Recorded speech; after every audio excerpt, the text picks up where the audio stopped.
आज की कहानी है संघर्ष ही जीवन है। जो मुस्कुरा रहा है उसे दर्द ने पाला होगा, जो चल रहा है उसके पांव में छाला होगा। बिना संघर्ष के इंसान चमक नहीं सकता, जो जलेगा उसी दिए में उजाला होगा। संघर्ष क्यों बचे? संघर्ष ही तो जीवन की आत्मा है। जितना कठिन संघर्ष होगा उतने ही शानदार जीत होगी। एक बार एक किसान भगवान से बहुत ही नाराज हो गया। किसान बहुत मेहनती था, बहुत मेहनत से वह खेती में अनाज उगाता, उसकी देखभाल करता, पर अक्सर उसकी फसल खराब हो जाती। कभी सूखा पड़ जाता, कभी बाढ़ आ जाती, कभी तेज धूप, कभी आंधी। कोई न कोई कारण बन ही जाती कि उसकी फसल खराब हो जाती। एक दिन वह किसान गुस्से में आसमान की ओर देखकर भगवान से कहा, हे ईश्वर, आपको लोग सर्वज्ञता मानते हैं कि आप सब जानते हैं। कहते हैं कि आपके इच्छा के बिना एक भी पत्ता नहीं हिलता, पर मुझे तो लगता है कि आप छोटी सी छोटी बात भी नहीं जानते। आपको तो ये भी नहीं पता कि खेती बाड़ी कैसे करते हैं। अगर आप जानते होते तो हर समय जो बाढ़, आंधी और तूफान आते हैं वो कभी नहीं आते। आप नहीं जानते कि कितना नुकसान उठाना पड़ता है हम किसानों को। यदि आप मेरे हाथ में यह शक्ति दे दें कि जैसा मैं चाहूं वैसा मैं मौसम कर दूं, फिर आप देखना मैं अन्न के भंडार लगा दूंगा। भगवान इस किसान के तीखे वाक्य सुनकर मुस्कुरा रहे थे और वह किसान के सामने प्रकट होकर बोले, मैं आज से, अभी से तुझे यह शक्ति देता हूं कि तुम अपनी खेतों पर तुम्हारी जैसी इच्छा होगी तुम वैसा मौसम कर दोगे। मैं बिल्कुल भी दखल नहीं दूंगा। मैं तुम्हारे किसी काम में अड़चन नहीं पड़ने दूंगा। तुम्हारी इच्छा से सब कुछ होगा। किसान बहुत खुश हो गया। किसान ने गेहूं की फसल अपनी खेती में बोई। जब उसे लगा कि खेतों को धूप चाहिए तो खेतों को धूप मिले। जब किसान ने चाहा कि पानी बरसता चाहिए तभी पानी बरसा। जब किसान ने चाहा आंधी, तूफान, बाढ़ कुछ भी उसने अपने खेतों पर आने नहीं दिया। किसान के खेत में इस वर्ष ऐसी फसल हुई जैसी कभी नहीं हुई थी। उसे लगा कि इस वर्ष मेरे पास अन्न का काफी भंडार हो जाएगा।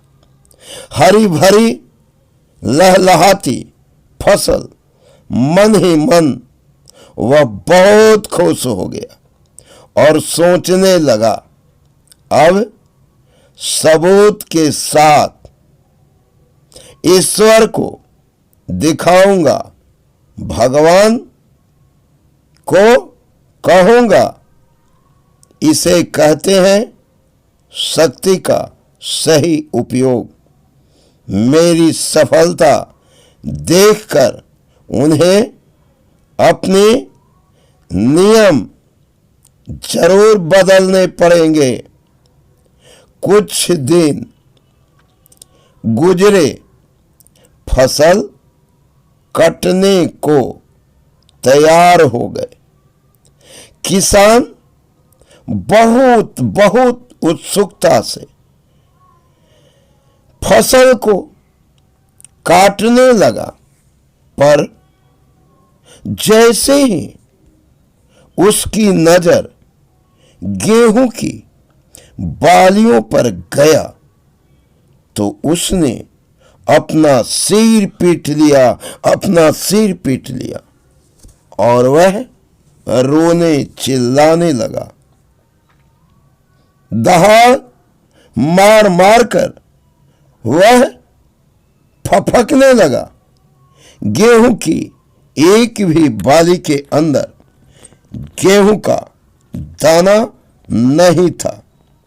सारी बालियां अंदर से खोखली और खाली थी। किसान बहुत बहुत दुखी हो गया।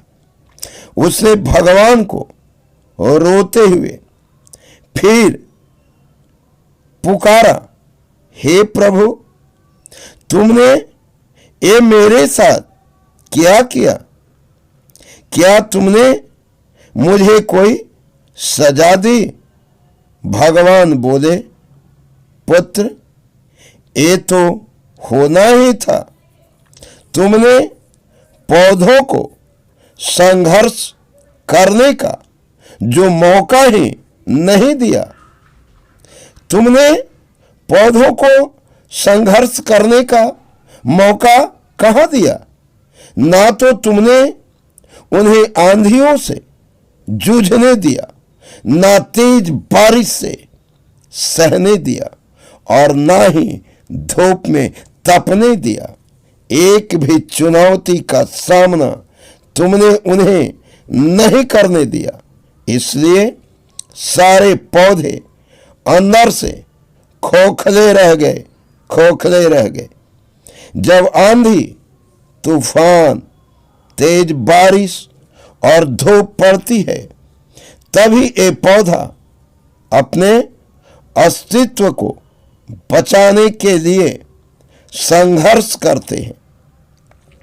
और जब संघर्ष करते हैं तो इसी संघर्ष से बल पैदा होता है,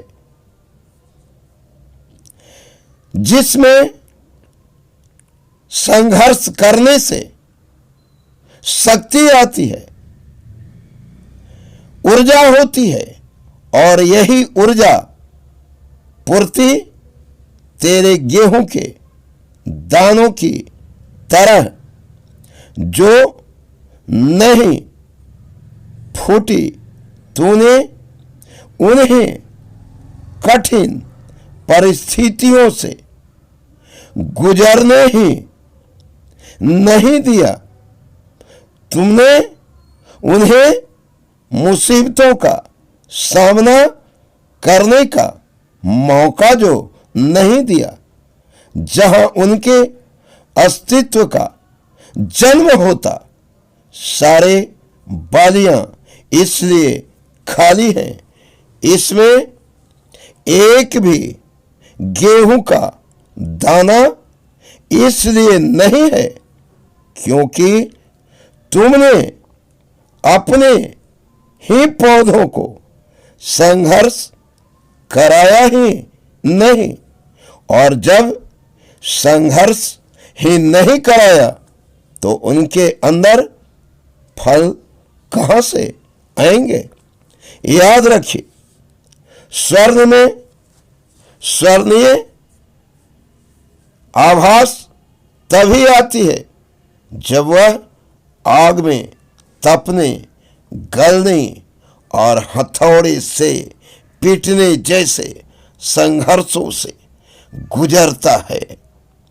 कोयले का टुकड़ा हीरा तभी बनता है जब वह उच्च दाब और उच्च ताप की मुश्किल